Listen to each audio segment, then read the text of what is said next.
Welcome back to the show, guys. We have a super episode for you today. VC, the vegan cyclist, has joined us. Jesse is here, and we are going to talk about everything from six packs to US gravel racing, A2 or Division 2. How long should your bib shorts last? And YouTube sellouts. Do you have two of them here? Let's find out. Right, so I want to talk a little bit about racing, boys, some of our own racing. Now, I've been doing some crits recently, and I've noticed the establishment of this thing called the A2 grade. I'm going to be in that place, probably dropping down a grade in the next 1 year, I don't know. We got some races that has A, A2, A Masters, Super Masters, then B grade. So there's like 4 variations of A, which I don't understand because we had A, B, C, D, E. So I don't understand if you don't want to do A grade because the race is going to be too hard, just do B grade. That's so weird because when you guys mentioned that, I actually was like, that's a great idea. I like the idea of A2.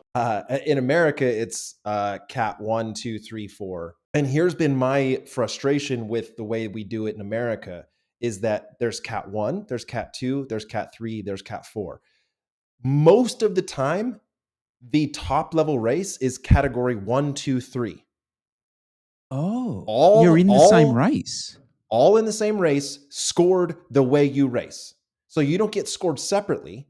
So if you're a Cat 3, and you get 10th, but you're the first Cat 3, eat shit. You got 10th, right? Like it doesn't work that way. So then when I get to be a 2, category 2, now every race is 1, 2. So if you want to go find a category 2 only race, that is like the highest level racing. That is the major stage races. That is it. You will never find a local Cat 2 only. Now, sometimes they'll do a Cat 2, 3 or 1, 2. You know what I mean? But so if I'm a Cat 2 and I'm racing against a Cat 1, which is a pro essentially. So Justin Williams comes with his whole team, Legion. I'm a 2. And I get first out of the 2s, but I get 22nd. I got 22nd. That makes it so much more interesting. I love that. We're so soft I here. love that. That is so American. It's awesome. I want that here. I just love the fact that it's just, who cares? They're here, you're here, toughen up, race it. We are so soft here. We have like split it all up because everyone has to feel like they've all had a good race. And everyone's okay. Those races that you're turning up to with Justin Williams, you know you're not going to win, right? Yeah, it might be a 0.whatever% chance of you winning, but that doesn't stop you. You're going to turn up and you're going to race, right? Like we would have no one turn up to a race if it was set up. Okay, A, B, and C grade are all going to race. Just no B and C graders would turn up. I absolutely love shout to every B. Cat 2 and Cat 3 and Cat 4 rider is turning up and racing that. I don't know. Well, so they do it. They do it so because there's so few ones, and depending on where you're racing, right? Like if you're in SoCal, it's a little bit different as a crit, but it's really difficult if you're going to have a Cat 1 only race. It needs to be something where you have 100 people registered for it, because otherwise you're going to be like in NorCal. A lot of times, there's 3 Cat 1s, there's 5 Cat 2s, and 7 Cat 3s. Well, let's stick them all together, Cat 1, 2, 3, and now we actually have a race. Now, they do offer, and this is what I love about crit racing versus road racing, is that I can, as a 2, often race 3 times. I can do the 1, 2, 3 Masters, so that's 30 plus, right, or 35 plus. I think they switched it to 30 plus. But anyways, I can do 1, 2, 3 Masters. I could potentially do 2, 3 Open and 1, 2 Open, right? So then I get a chance to race 3 times, which is a ton of fun. That's sick. So what you described is actually the rationale behind A2. So I spoke to a lot of the guys who were racing A2 who, mind you, want it called Division 2. I should point out, none of those guys are like, we need A to be in there, because that was initially my thought, was just like, oh, like get over it, guys. Like, why do you need A in this? Just call it B. They have no issue with that. Happy to call it Div 2. But the rationale behind A2 existing is depending on who turns up, right? So let's say there is an A grade field, but then Legion and another team turn up. Then all of a sudden, what happens is the guys who are kind of just hanging on to A grade don't race A grade. They then go and race B grade, but then they're too strong for B grade. So it becomes this, oh, what are we going to do? We will now create A2. Whereas when Justin Williams' team doesn't turn up, then they all just hold on. stay You in A can grade. you can as an A grader sign up for B grade. Correct. Well, that's how it should be. If you rock up and there's like 3 national teams there, you should just move down to B grade because the A grade's going to be too hard. They shouldn't just create another category for, because that's just making B grade. Everyone should just sort of shift, and which naturally happens anyway. It's like if it's a harder race, but it always gets a better turnout, most people naturally self-select down a grade anyway because they know they're not going to be competitive. I was going to say, I think that I liked the idea because then if you have, because okay, in America, there is no, there's Cat 1 and then there's UCI level, right? I mean, if you have these huge teams come over, that's what they're racing at like the local level. And so, Zwift did A+, and so it might sound better instead of A2, you did A+. And that is like, if you have an international license, you know what I mean? Then you're racing A+. I think then that kind of makes it more fair, and they can all race together, but maybe pick them separately.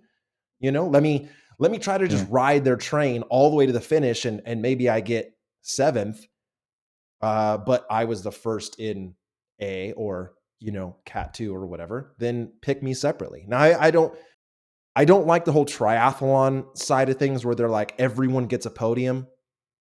That's annoying to me. I also don't even like the 5-man podium. Like, look, a podium is 3, like 1, 2, 3. Let's not have 15 podiums of 25 guys a podium. I mean, I understand that that's fun to post on the Instagram, but like, let's make it prestigious.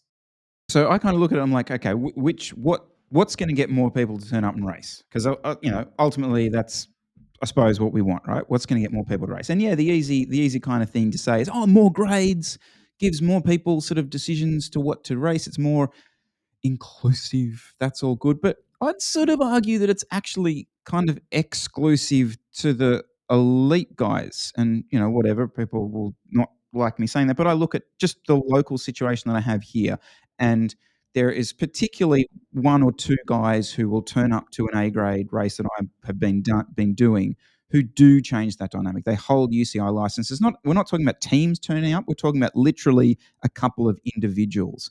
And they were kind of almost banned from turning up because they were ruining the race by being sort of too strong. I kind of look at it like this is like an honor to have these guys turn up and race. And at our local club race next week, they're going to do Tour of Taiwan, Tour of Japan, whatever it might be. And to have them turn up to our race is like, wow, this is fantastic. Do you know? Yeah, but I think you guys are being way too nice to there are guys out there who are deathly afraid of having to drop down to B grade for fear of having to be called a B grader, which I don't understand. If anything, B grade should be a badge of honor, because A graders are all a bit cooked in the head, aren't we? We're all a bit weird. To me, being the B grader and you ride, you do your 8-10 hours a week and you've actually got a life balance, fair play, and you go and race.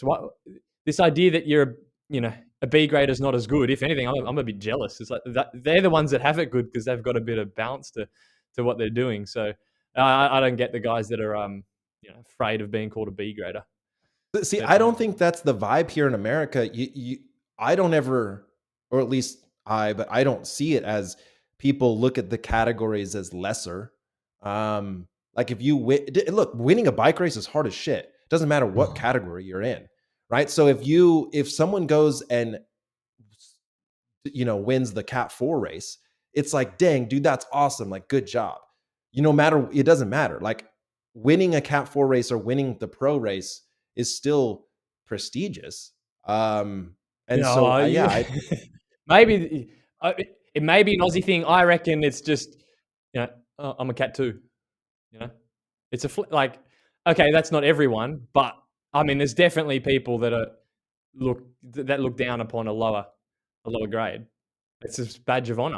I'm an A grade. Yeah. No, I'm not B grade. I'm an A grade. Right. So what we're finding here a bit is like, yeah, the road racing thing's kind of happening as well, but there's this kind of undertone of fondos that are turning into races a bit, and a little bit like, okay, Kaiser wasn't a race, but it is It's a race. timed, It's a race. and you Dude, if are it's a sort start of line and a like- finish line, it's a race.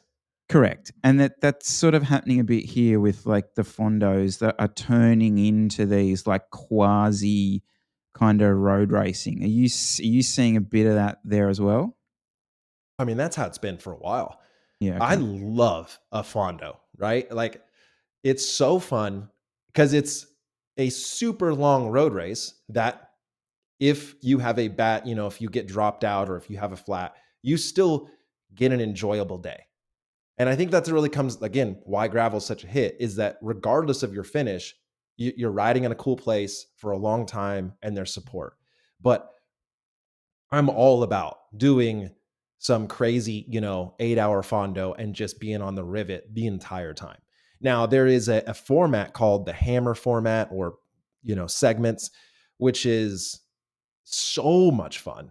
And that it's where there's only a select few timed segments that you race. And then your combined time over those segments is what gets you the podium. And that is the absolute way to do it because then, okay, you do a 120-mile course, maybe 20 miles of it's racing, could even be less. So I did the Oat Route San Francisco, and they had 4 timed segments each day. There was a climb, there was a descent, there was a sprint. And so then you just accrued this time. But then when you're not on that race segment, it was very clearly, marked.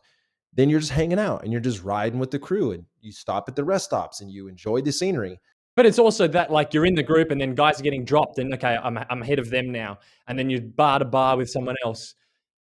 If you're just timing segments, you're kind of lose that because some bloke could just be like bombing and he's half an hour behind you. And then you get to the end and you're like, oh, I think I won. And then just some blokes just like ran through the field. that could happen, but it doesn't really because drafting. And so you have like a fast group that you want to try to stay with. But this is what's so wild about cycling is that everyone wants something different from it. So then trying to change the industry or give your feedback is so hard because that's what you want. And then maybe that's what your friends want, but that's not what everyone wants. Yeah. Sometimes I show up to an event and people want something that I'm like, why would this even be a thing you guys want to do? I'm so not into that. Well, that's even you look at the three of us, we all have different takes on all these things. No, Tyler, then you have to convince them that they're wrong. You don't just accept their view of it.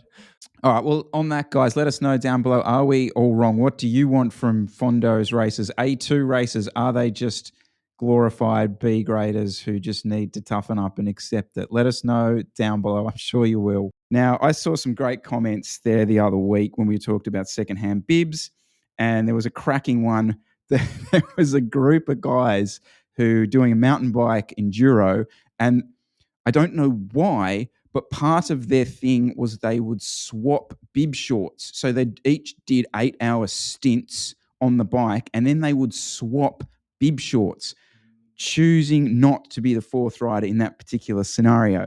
But it does bring up another bib short related question I wanted to ask you boys. To start with, how you buy a new pair of bibs, how long do you expect them to last? Very difficult calculation for me because whoever runs one pair of bib shorts, usually you've got I've got, I think 5 in rotation, but let's say you've got 3 or 4. It's kind of hard to work out exactly how many wears you've got because you're cycling through them. But if I go let's say a year, because being on teams, you get sort of restocked with kit and you'd expect a year, I would say. It's 4 bib shorts a year. So that's 3 months of riding for a pair of bib shorts. Well, I'm kind of gross when it comes to that because I don't really care how beat up the bibs are.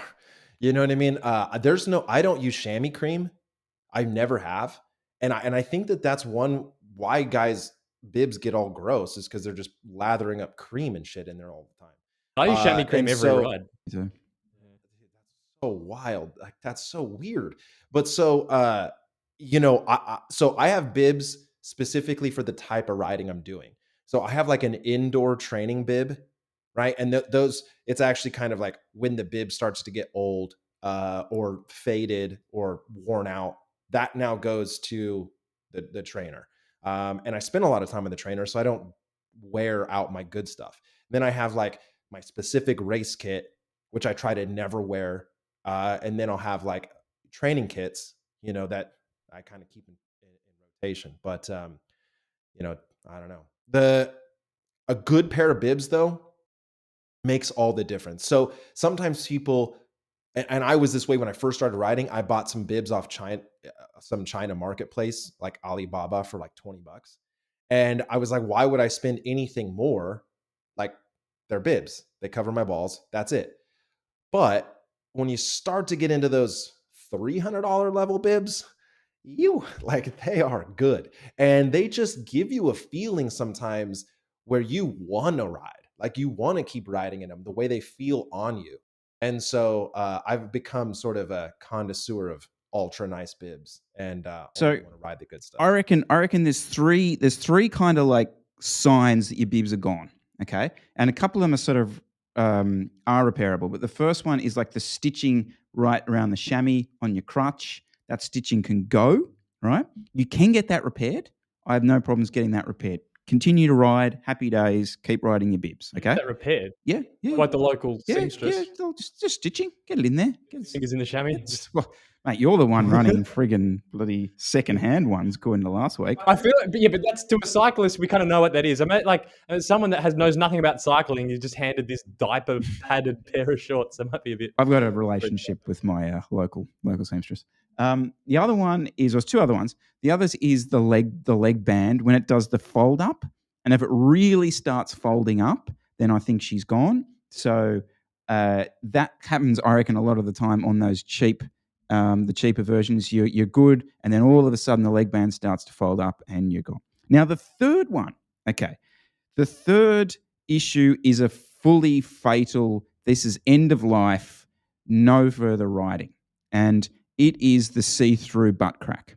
Okay, this came up in my feed. Well, not the butt crack, but this particular issue came up recently. I do follow a few sort of fashion groups on Facebook, and one of them was I name the brand? It was Black Sheep bib shorts, and it was 6 months old.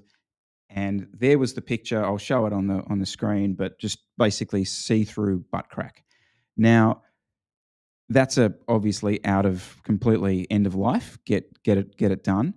How long would you expect? Because that's going to happen to every bib short. So this guy that I was talking to, he reckoned 6 years. 6 years. 6 years is an acceptable amount of time for a pair of bib shorts. That blew my mind. That did blow my mind. Yeah, but dude, at 6 years, you're only finding out about it at 6 years. But you've been showing your ass crack for 3. It. Yeah. Just no one wants to tell you. That guy's smoking drugs. That's 6. Even when you said 6 months, I was like, yeah, but if you're riding them like 3 times a week, 2 times a week, 6 months, yeah, no, not especially if they were like a midline, mid-level sort of pair. I wouldn't be too. I don't know. I have a feeling we're way out of touch. I reckon the comments under this will be, you guys kidding, you elitist cycling, absolute, like, get over yourselves, 6 years minimum. I think this would be really interesting to see what people think on that, because I will say on that I feel like I've really tried to stay grounded in my growth as an athlete and content creator. But I am so out of touch on what cycling kit costs and what it means to you as a rider, because I am constantly getting new kit all the time. And so a lot of times I might only ride in a bib short like 2 or 3 times in the whole year. And then I'm like, I phase it out.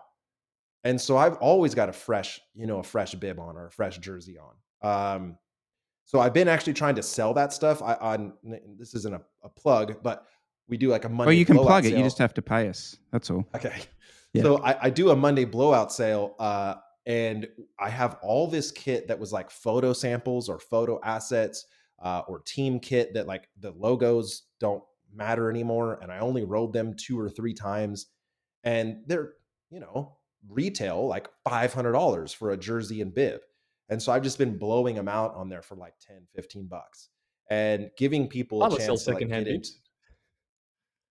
Well, I mean, you know, there's again, like if they have, dude, you're not trying to sell something that's got some fungus, some Last of Us growing in the bib, right? Okay. That like there are bibs that I have that I would never sell because I feel like that's unethical to do that. I actually Makes a difference. prefer bib shorts after like 1 or 2 months of wearing. I find once you get, because they're usually when you first get them, they're a bit compressive, and once that elastic has a couple of months just to give way a bit, I find you get a little bit more out of the leg length. The way I run my bibs is almost to my knee, and Yep. then the sleeve is almost to my elbow.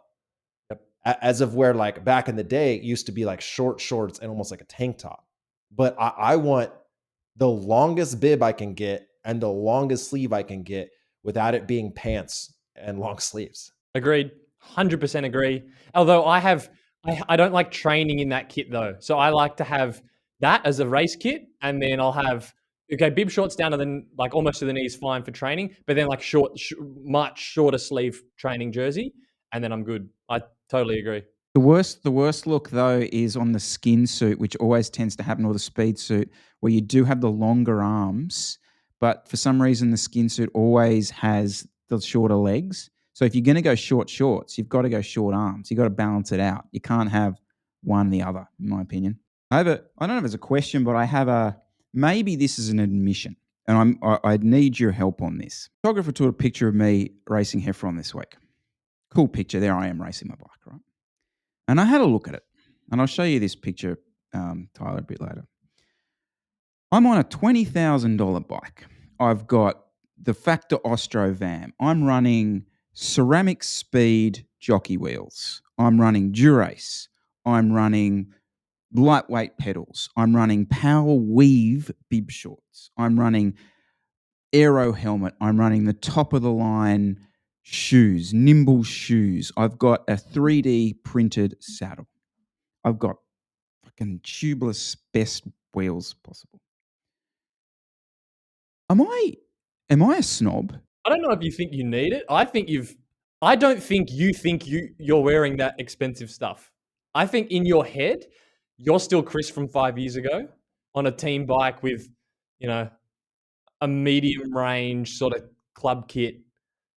But you're not. I reckon because some of the chat you have, I'm like, Chris, you know you're on like a $20,000 bike. Maybe I think you've definitely there's a bit of a disconnect. Yeah, I have a lot to say about this. So, okay, I did a video a while ago where I did $100 bike versus $1,000 bike versus a $10,000 bike. Now, everyone has done videos like this, but I set out and I did 4 courses, different types of courses: climbing, flat, turning, descending, and I did 3 efforts per bike on each one of those, and then I compared the times. I was like pretty scientific about it. The $100 bike was from Walmart, had like down tube shifters. The brakes were made of plastic. I would not even consider that cycling. It was dangerous to your health, and like that is a commuter bike on a bike path. Do not take that on real roads. Okay. The $1,000 bike was a Schwinn stock, you know, and then my $10,000 Canyon. It was so crazy to see that the difference in time, like the performance enhancement of a $10,000 bike, was so marginal that for most people there is no reason to go to the $10,000 bike. And you know, on the $1,000 bike, it definitely got the job done. If the experience was very, very similar, but that $10,000 bike kind of nice, you know? And so like, if you can afford it, if that's what you choose to spend your money on, or if you're an annoying influencer and you get it all for free, then why not? Like, I don't think you're destroying the community. Like, I know that some people might feel bad, like, but you can't control how they feel when, again, the margin of gain isn't that much. And I think that that's what saves it. It almost makes you look dumb when you don't do well on the $20,000 setup with $10,000 on your body, right? Because if it made that big of a difference, that would be douchey. That everyone's now you're forced to buy all this stuff, but you're not. Dude, you could roll up on a $1,000 bike in flat pedals, and if you've got a motor, you're crushing. But see, I know you go. You don't have a motor. Yeah. You're racing on a flat, Tuesday night Heffron against 80-kilo guys. You probably need that watt down the straight in the tailwind. Otherwise, you're blown out the ass because everyone else is doing 600 watts. So, yeah. Yeah, but it doesn't change the experience, right? Like, okay, if you win or you get 12th, like, it doesn't really change the experience all that much. Like, you still say, I went cycling, right? You didn't do a different sport because your gear was bad. But having nice gear and having all the nice stuff makes for the experience to be more enjoyable longer. And so, like, okay, electronic shifting, tubeless tires, these are things like a bike fit.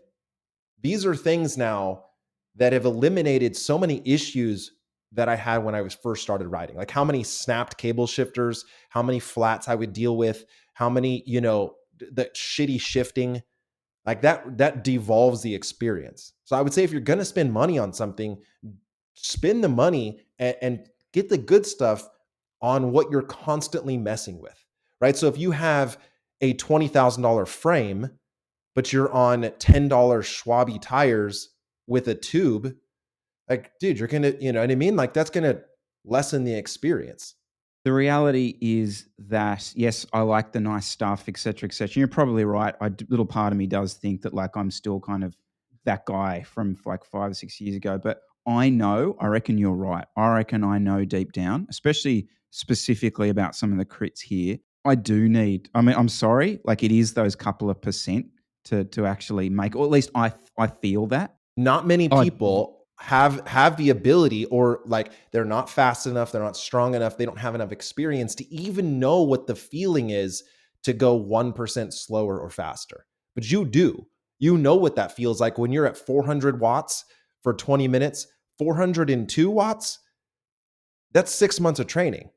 So if you can put on a new set of wheels to give you that, you know what that feels like. You know the amount of work that it would take to go that little bit further. So, as you go higher and higher with anything, right?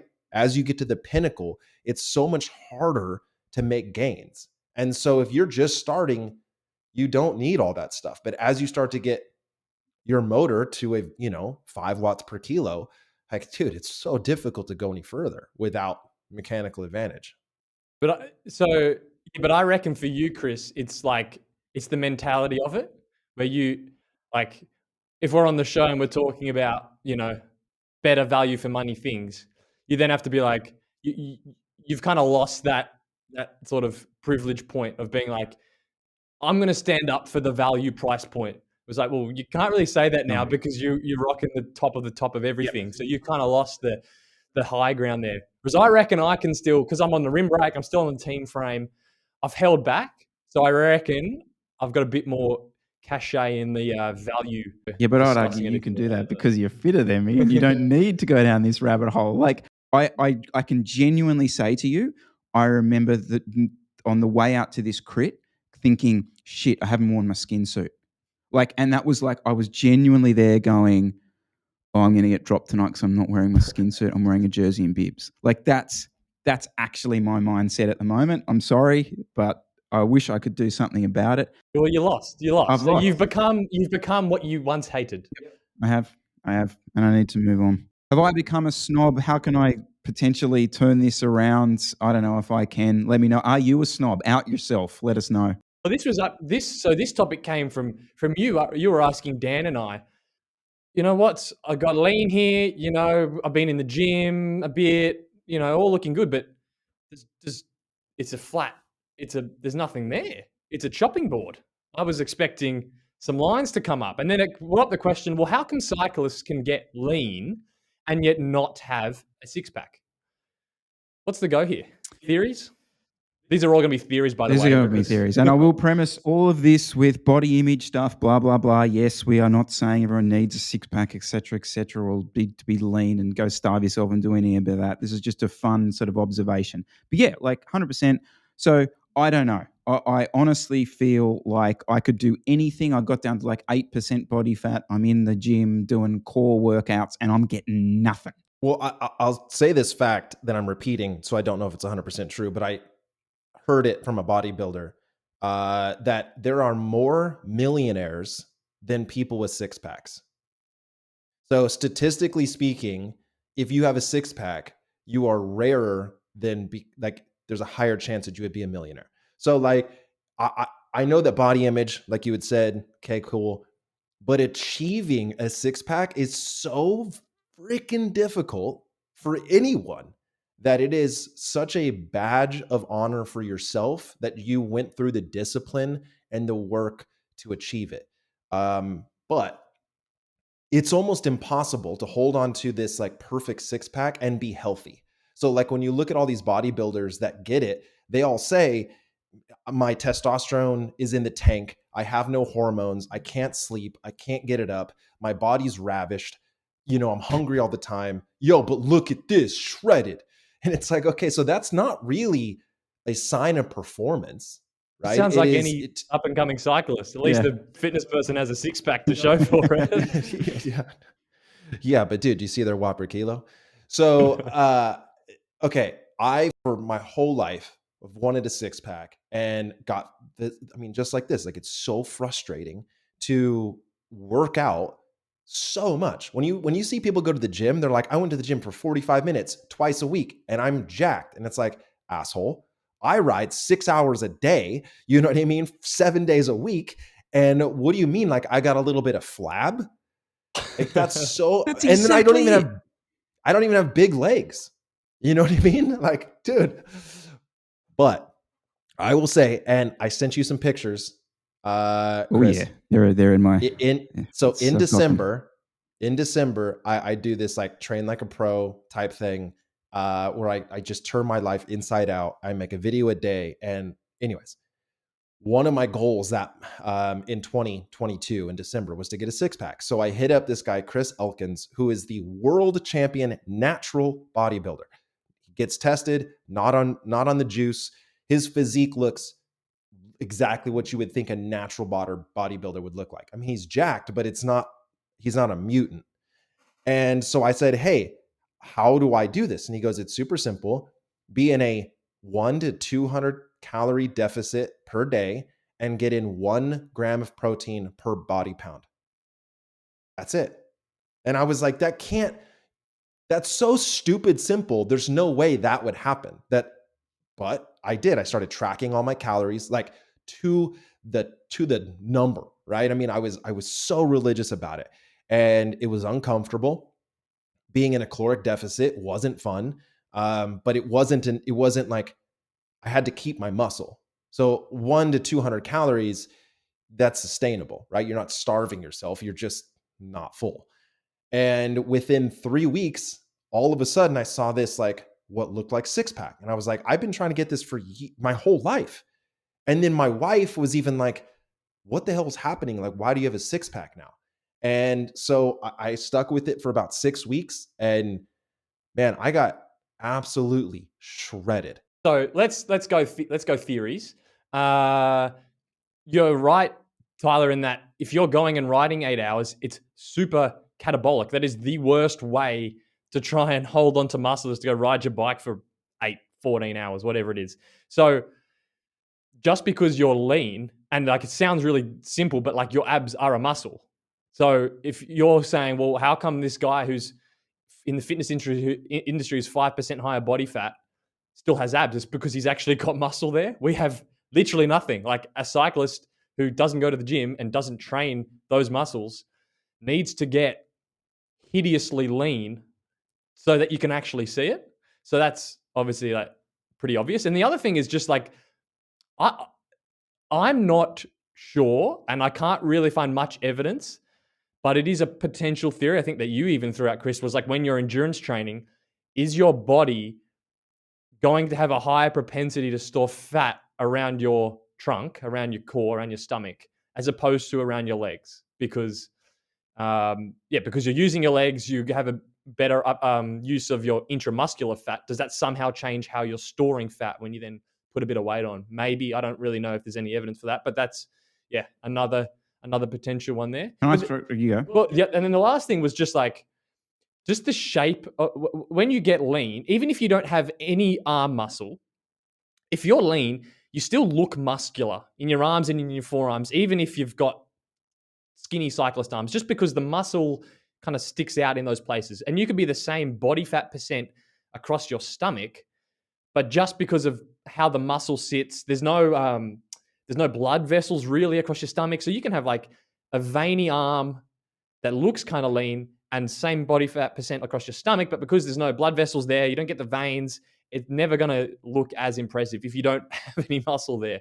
So I think there's an illusion probably effect going on as well. Well, I'll say that Jasper, he came from BMX, and the first time I met him, he had a 6-pack. He had an 8-pack, and I was like, "What the hell?" And he was jacked, and I was like, "Oh, bro, you're on roids for sure," But like, it was really weird to ride with him, and then it was like this alpha beta thing. I'm like, God, this guy has a 6-pack, it was really weird.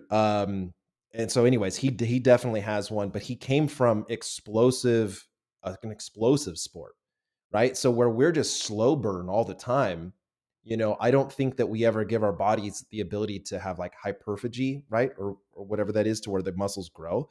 But I will say, you put those pictures up within a 4-week period. Hey, I got myself pretty lean, dude, with a visible 6-pack.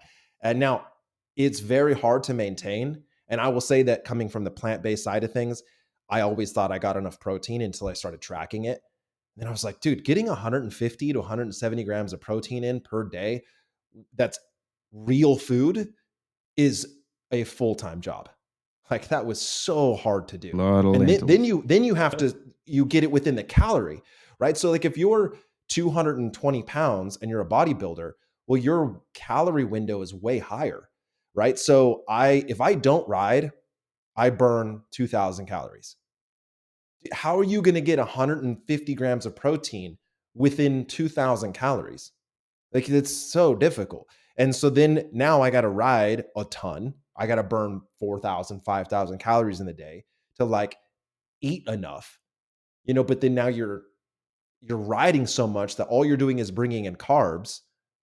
You know what I mean? It's really hard. That pretty much describes how my vegan life descended into Chris's iron transfusion, because he had no iron left because he completely forgot about eating protein for a year and his body decided to shut down. Yep, sounds like you've got it a bit more together than I did. Well, so the other thing as well, this just on the 6-pack is, we've all got a bit of a lighter skin complexion. I mean, that is ghostly white on there, and that doesn't help either. So maybe we need to hit up the melanotan or the solarium, or get a bit of color going on, because that always does help, doesn't it? This will be good. We're going to really trigger a few people. We're talking body image, and now we're also talking about hitting cosmetic surgery and sunbeds. So yeah, that's ticked enough boxes, I reckon.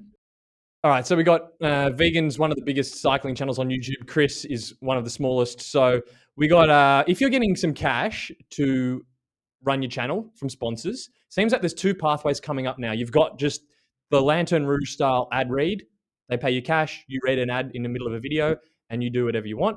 Or you've got the brand sponsorship, where they give you money to assist, to give you money and to help you make better videos, and then you're featuring in some way their product on your channel. We saw that with Charles May recently. He got sponsored by Felt Bikes, and they're going to support his YouTube channel to make videos.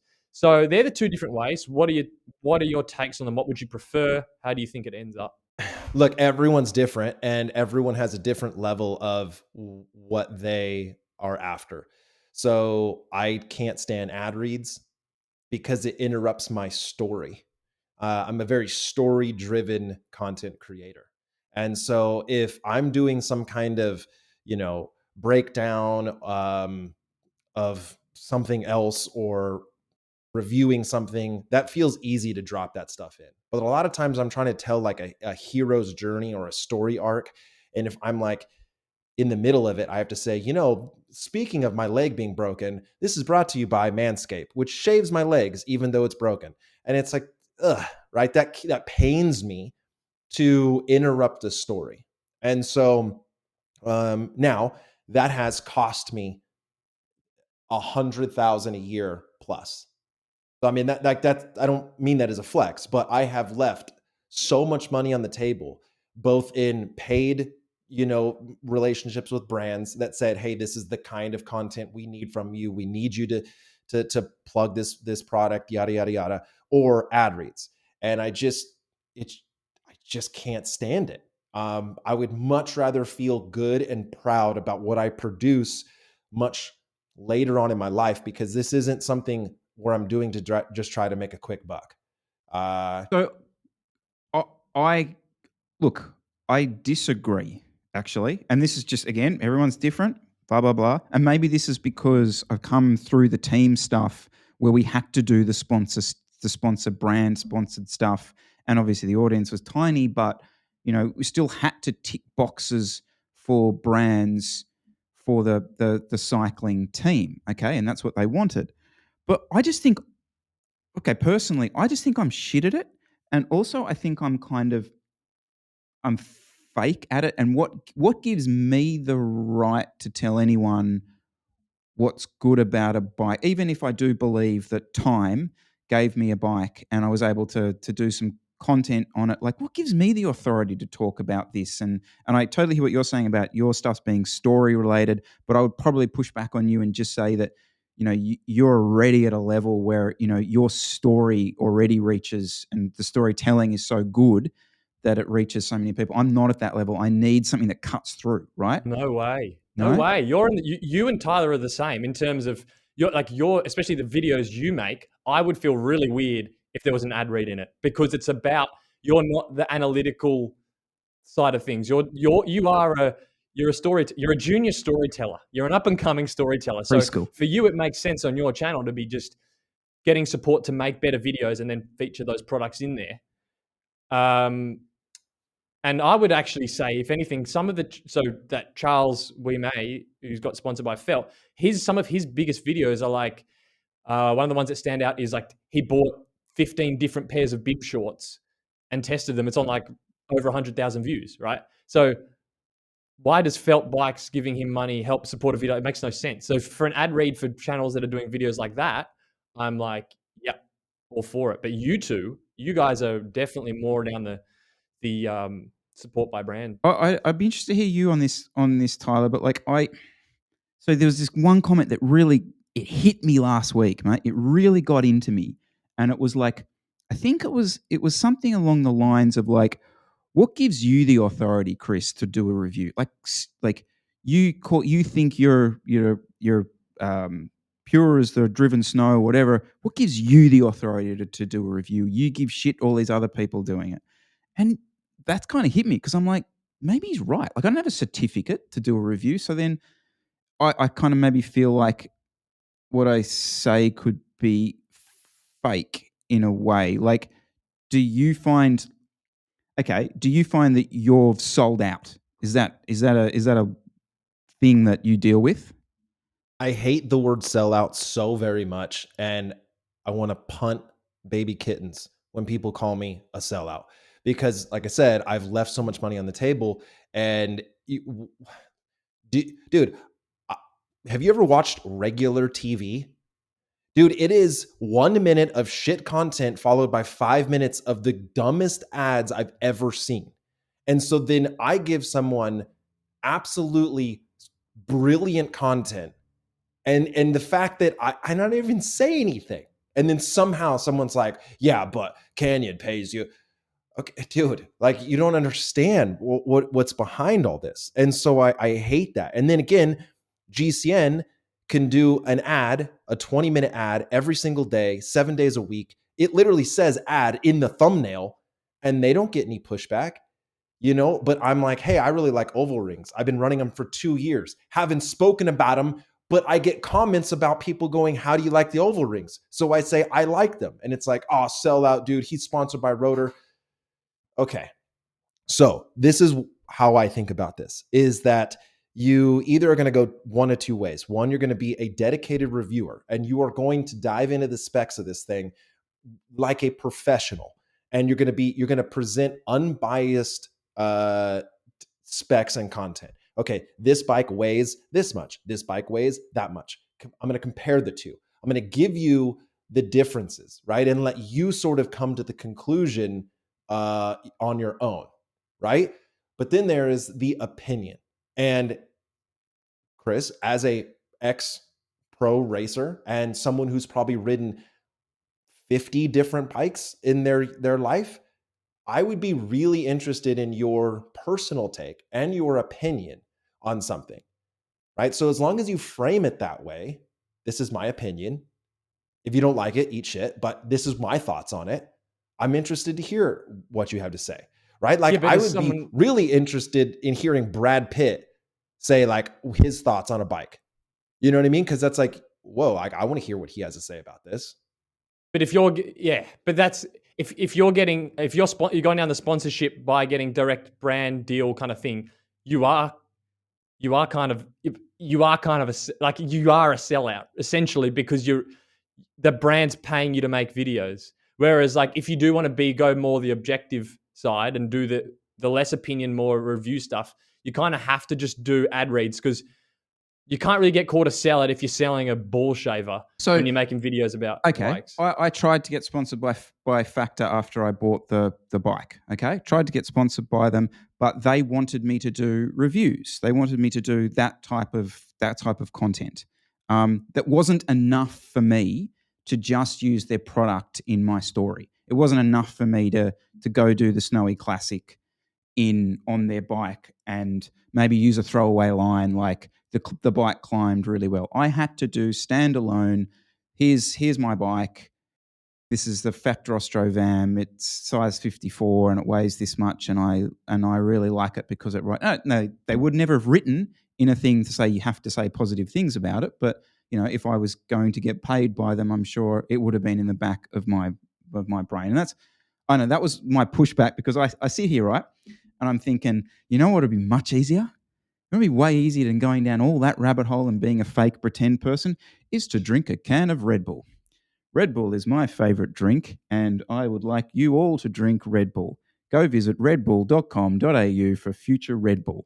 Like, imagine get back that to your video. Yeah. But that's what I mean. That's why, to me, awesome. just do that. Yeah. Like, I'd love to do that. That's much better, personally. Yeah. But you are a frother, Chris. I am a frother. That's the problem. If you could get sponsored by Mosaic titanium bikes and you could rock around that, you'd love it. This is the problem. You'd eat it up. So I think you'd go this brand sponsorship route just because it looks cooler. 100%. And we chatted about this with me being a snob. I have accepted the fact that I am a snob, and that I would like that all the shiny brands will come at me with my tiny following and give that to me. And even I'd probably only do ad reads for Red Bull. Okay, so I'll say this, that if I could have done it all over again, I would have figured out a way to make it a ongoing joke or some sort of component to my brand, where I make these outrageously dumb ad reads, and it's so apparent that it's an ad read, right? And then like I start and end the little sequence with like a cash register sound, ching. Okay, we're gonna make some bank right now because this company is paying me. Blah blah blah blah blah. Drink sparkling water. Ching. Okay, we just paid the bills. Back to the story, right? Like something so obvious about it. Like I feel like that would be funny, and make it funny. But the thing is that then you have to chase these brands all the time. You have to have a new brand all the time, and that feels disingenuous. So as someone who's sort of worked with both, Tyler, what's worth, because to me, it sounds much easier to just make your own video and just plonk an ad read in there somewhere. How is that? What's the monetary side like? Is it, are you getting both? Like, is it similar money for both, or do you get more money if you really align yourself with a single brand and align them in every Yeah, video? so it definitely way more lucrative to align yourself with one brand for a multi-year deal. Because these ad reads, they already know what they're going to pay you. So what they'll do is they'll take your last 5 to 7 videos, they'll get a mean average view count. They'll say this is what Google is charging us for views or impressions, and then they'll give you an ad rate. And sometimes, depending on your success of your videos, you'll get paid $200 or you'll get paid $1,000.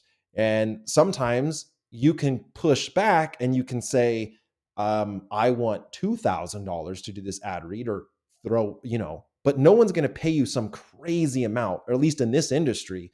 So look, is $750 to do an ad read, is that like good? I mean, if you're making 3 videos a week, okay, that's not bad. But it has to fit in somehow. Now, here's my pushback is that it's not good, because as soon as you do an ad read, I hit that double skip. Boom, boom, boom, boom, boom. Let me just pass this. So then the brand doesn't even get what they are after. But so if I did ad reads only, I would have to then produce more content, because the way my content is, it's a little longer form. It comes out less frequently. And so, I've been able to, my deal with Canyon is really amazing. But I've worked really hard to make sure that is that way. And so I don't know, it's different. I've talked to other creators, like everyone wants to complain from their side of the fence. Dude, I wish I had long-term partners like you. And I'm like, I wish I had quick paychecks like you. Yeah. But no one really cares. The audience doesn't care. Give us the content. More, please. This is it. That's interesting take. Not take, but just thought there around like, how does that then? If you're just doing ad reads, you got to just pump out so many videos. Whereas, maybe a slightly biased video because you've got a brand deal, but if that's more entertaining, then the viewer might like it better. Just on the content stuff, all right? So 3 of us were kind of chatting a bit about this thumbnails, right? It's like the biggest ball ache of any piece of content every single time you make a video. I wanted to, so it's like you've got these stupid faces. Okay, the way I do it is like I'll look through some of the other videos that I see online that are popping up on YouTube, what's coming out to me. And normally they're these videos with like the main presenter or the main subject person like with a facial expression. So you're right, okay, right. Liz, can you come over? We're going to take some thumbnail photos. And so there I am. I stand there against the wall and I'm there with my all these stupid ass face things, and eventually you come up with something. And so my photo library is full of these ridiculous like facial reaction stuff. Surely you boys have got a few. Oh, it's the height of cringe. It's the worst. So then the other thing you do is if not taking a photo, you kind of like go into the camera, and you just sort of hold a position. And we did this last week. We were like, okay, we need some like bits for the thumbnail. So you kind of like, let's do a laughing one and an angry one. And you kind of go through that, and it's every video. It's really disgusting. I hate it. So I've been listening to a ton of Mr. Beast stuff, and the guy like really knows his shit.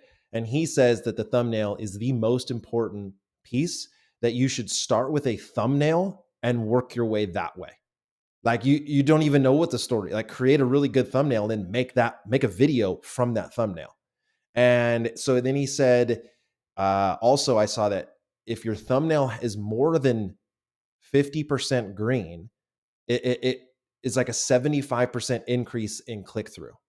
But dude, dropping my dumbass face and then making my eyes bigger or making my head bigger, like outlining myself, that hurts my soul. Oh, I reckon I can find a few in your back catalogue. I remember there's that one, I think you did a sunglasses review. Surely there's some great B-roll of that. Dude, so that one, that sunglass and the helmet review. So talking about reviews, one, I did that because it was sponsored by Competitive Cyclist, so that they sent me all of that stuff. So then there was no tie to any one of the companies. And I felt really good about, this is the only time I've ever done reviews. I felt totally free to say whatever because I wasn't being paid by POC or by Specialized or by Oakley. It was by Competitive Cyclists, and they said, say whatever you want to say, just use the products we sell on our site. And so then I did this like 4 sunglasses on my face, and then the helmets, I like duct taped all the helmets to my head. Some Chinese like Amazon manufacturers took those images, and dude, I was being used as ads all over the internet, all like Facebook ads, you know, it was like, and there was nothing you could do about it, but people were like, hey, why are you promoting these Chinese helmets? I'm like, I'm not. And then, but there was my face because the thumbnail was good. All right, let us know down below, guys. Are we all sellouts? What direction should we take? Should we go the ad read style or more incorporate brands in there? And what is the worst thumbnail, the cringiest thumbnail you have seen on the channel? Guys, thank you so much for watching. Thank you, VC, for joining us this week. It's been pretty immense. We'll see you all real soon.